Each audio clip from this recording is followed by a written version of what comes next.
ஆதி துணை ஆதியே துணை ஆதியை அறிய குருவே துணை. மரளி கைதிண்டா சாலை ஆண்டவர்கள் மெய்மதம் மெய்மன ஞானம். அந்த நாள் கொடு எந்த நாள்களும் வந்த நாளெல்லாம் விந்தை நாள் ஆகு நாளல்லவோ தத்துவமசி ஆகுமே சோகம்ச நாள். எல்லோருக்கும் நமஸ்காரம். விரிபுவன வேதமாமரைகளின் அதிகாரண செழுங்கலை கருவூலத்து ஆண்டவர்கள் திருவாயுரை விரிப்பு. இந்த மெய்ப்பாதை வேறு வேதம் ஆசான் திருமேனி. வேதத்தை ஓதினாலே புண்ணியம். வேதங்கள் பூராவும் தித்திக்குது. திருமறை குரு பெருமான். திருமறை குரு தீன் திருமேனியர். திருமறை குரு தீன் திருமேனியர். வேத ஏட்டில் எழுதியுள்ளதை படிப்பதன் பயன் இறைவனை காண்பதுதான். தலைவன் தன்னை அறிந்தவனே குலத்தோன் என்று திருவேதம் உமக்கு உரைக்கச் சொன்னது எம்மை என்ற நமது பெருமான் அவர்களின் உத்தரவின்படி நமது தெய்வம் அவர்கள் திருமறை குருபெருமானாக நமக்கு என்றென்றும் அந்த பரிசுத்த ஆவியாக விளங்கி கொண்டிருக்காங்க. அப்போ அந்த திருமறையிலிருந்து யமனை வென்ற திருமறையின் சிறப்புகளை நம்முடைய 4 வேதங்களிலிருந்தும் ஒவ்வொன்றாக படித்து தரிசனம் செய்து வருகிறோம். அந்த வகையில் இன்றைக்கு இந்த பதிவிற்காக நான் எடுத்துக்கொண்ட வாசகம் நம்முடைய திருமெஞ்ஞான குரலிலிருந்து ஒரு திருவாக்கியத்தினை எடுத்துக்கொண்டேன். இந்த திருவாக்கியம் நமக்கு செய் நன்றி என்ற தலைப்புல நமக்கு பேசி வர்றாங்க. திருவாக்கியம் எண் 8. இந்த 8வது திருவாக்கியத்தில் செய் நன்றி என்ற தலைப்பில் செய் நன்றி என்றால் என்ன என்பதனுடைய அருளொர்ஷிப்பை எடுத்து வழங்கியிருக்காங்க. அதில் ஒரு பகுதியினை எடுத்து படித்து தரிசனம் செய்யலாம். அப்போ அந்த செய் நன்றியானது எப்படி நமக்கு அந்த யமனை வென்ற திருமறையாக விளங்கி கொண்டிருக்கின்றது என்பதை நமக்கு இந்த திருவாக்கியத்தில் அந்த செயலினை எடுத்து வழங்கி இருக்காங்க. முதல்ல வாசகத்தை படித்து தரிசனம் செய்யலாம். பிரம்மோதய மெய்வழிச்சாலை ஆண்டவர்கள் திருவாக்கியம். திருமெஞ்ஞான குரல் திருவாக்கியம் எண் 8 பக்கம் எண் 106. சாதிகளின் கர்த்தாவே, ஒவ்வொன்றாக நின்று கவனித்து பார்த்தால் இறைவனுக்கு இவன் எத்தனை விதமான நன்றி கெட்டவனாக இருக்கிறான் என்று தெரியும். இந்த நன்றி கெட்ட பாவக்கடன் அனைத்தையும் சேதித்து கடன் கட்டி அதோடு மரளியாகிய யமன் வந்து இவனை அவமானப்படுத்தாமல் விலக்கி என்றென்றைக்கும் வனப்புடைய அழியாத தேகமாகிய யமன் அணுகா வல்லப முக்தி தேகத்தை தருகின்ற ஒரு உதவி இருக்குமே, அதைத்தான் செய் நன்றி என்றார்கள். அப்படிப்பட்ட செய் நன்றியை செய்தவர்களுக்கு வையகமும் வானகமும் மாற்றல் அரிது என்கிறார்கள். யாராலும் செய்ய முடியாத நன்றி இதுதான். செய்யாமல் செய்த உதவி என்றும் செய் நன்றி என்றும் வள்ளுவர் பெருமான் கூறியுள்ளதும் இதுவே என்று நமது குலதெய்வம் பிரம்மோதய மெய்வழிச்சாலை ஆண்டவர்கள் திருவாய் மலர்ந்து அருளி உள்ளார்கள். சாதிகளின் கர்த்தாவே. அப்போ இந்த திருவாக்கியத்தில் செய் நன்றி என்ற தலைப்பில் நமக்கு பேசி வர்றாங்க. அப்போ இந்த திருவாக்கியத்தின் ஆரம்ப பகுதியில் பிரசங்கம், கடைசி பிரசங்கம் என்ன என்பதெல்லாம் நெடுக தெய்வம் அவங்க பேசி வந்து அந்த செய் நன்றினா என்ன என்பதை யமனனுகா செயலோடு கலந்து கொடுக்குறாங்க. அதை மட்டும் நம்ம ரத்தின சுருக்கமாக நம்ம படித்து தரிசனம் செய்யலாம். அப்போ அதை தான் இங்கே வந்து அந்த செய் நன்றி செய்யாமல் செய்த உதவி என்று வள்ளுவர் பெருந்தகை நமக்கு அருளிய அந்த திருக்குறள்ல இருந்து எடுத்து மின்னி காமிச்சிருக்காங்கல்லவா, அதை பற்றி பேசி வர்றாங்க. படிங்க. ஒவ்வொன்றாக நின்று கவனித்து பார்த்தால் இறைவனுக்கு இவன் எத்தனை விதமான நன்றி கெட்டவனாக இருக்கிறான் என்று தெரியும். ஆமாம், கடைசியில் என்னோட செயல்பாடு எப்படி இருக்குதுன்னா, நான் நன்றி கெட்டதா இருக்கு என்னுடைய செயல்பூரா.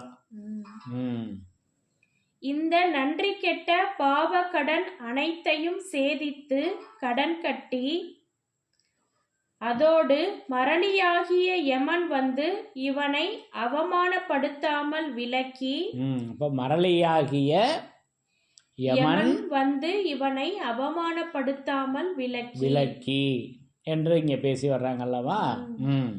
என்றென்றைக்கும் வனப்புடைய அழியாத தேகமாகிய யமன் அணுகா வல்லப முத்தி தேகத்தை தருகின்ற ஒரு உதவி இருக்குமே, அதைத்தான் செய் நன்றி என்றார்கள்.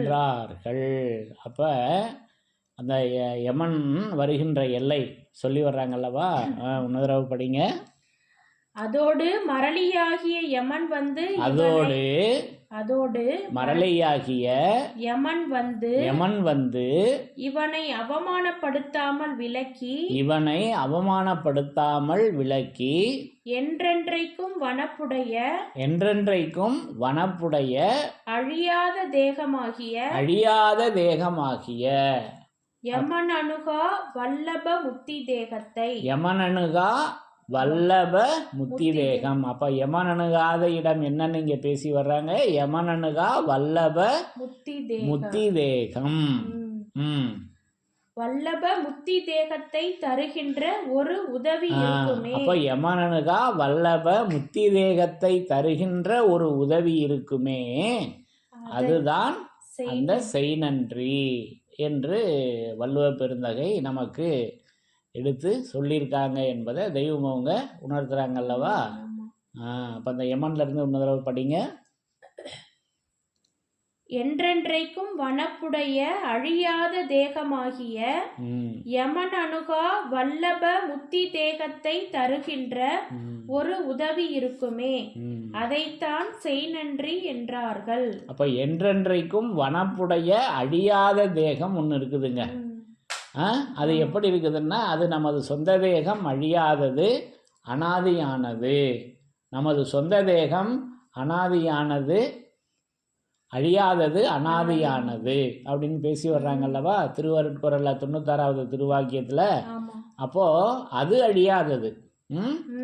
அதை அப்போ என்றென்றைக்கும் வனப்புடைய அழியாத தேகமாகிய யமனணுகா வல்லப முத்தி தேகத்தை, அதுதாங்க யமனணுகா வல்லப முத்தி தேகத்தை தருகின்ற ஒரு உதவி இருக்குமே, அதுதான் செய் நன்றி என்று நமக்கு இந்த செய் நன்றியை எடுத்து வழங்கி இருக்காங்க. அப்போ அந்த நன்றி அல்லவா, உலக காரியத்துக்கே நம்ம ஒவ்வொருவரும் நன்றி சொல்றோம். அப்போ இங்க செய் நன்றி, செய்யாமல் செய்த உதவி.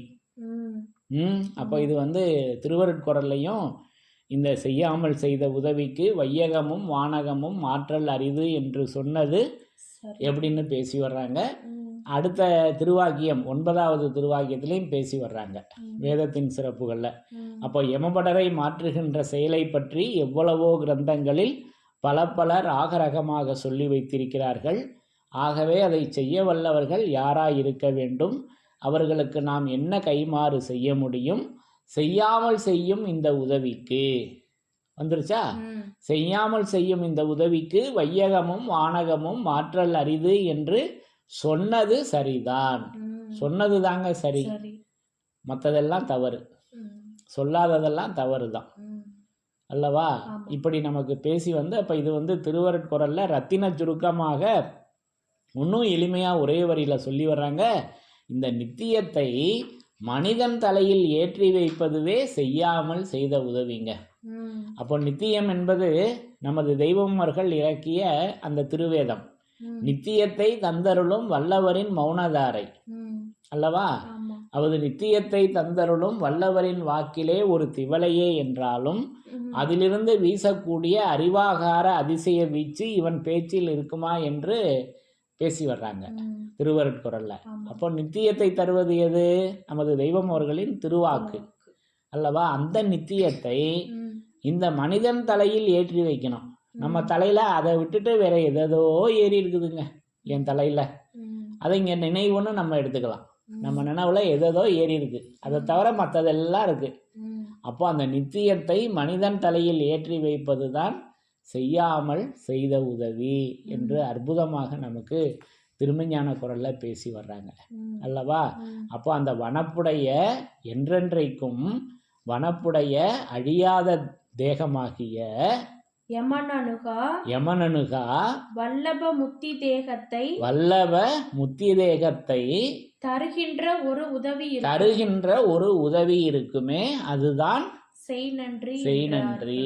அப்போ அந்த செய் நன்றி தான் நமக்கு தேடி வரும் பொருளே யாவர்க்கும் தெய்வ திருவுளமே என்ற தெய்வ தேடு ஊடக பாடலை நமக்கு எடுத்து வழங்கி வர்றப்ப மெய்மதம் ஒன்று பின் விளைவுறும் என்றந்த செய் மறை அரசர்கள்.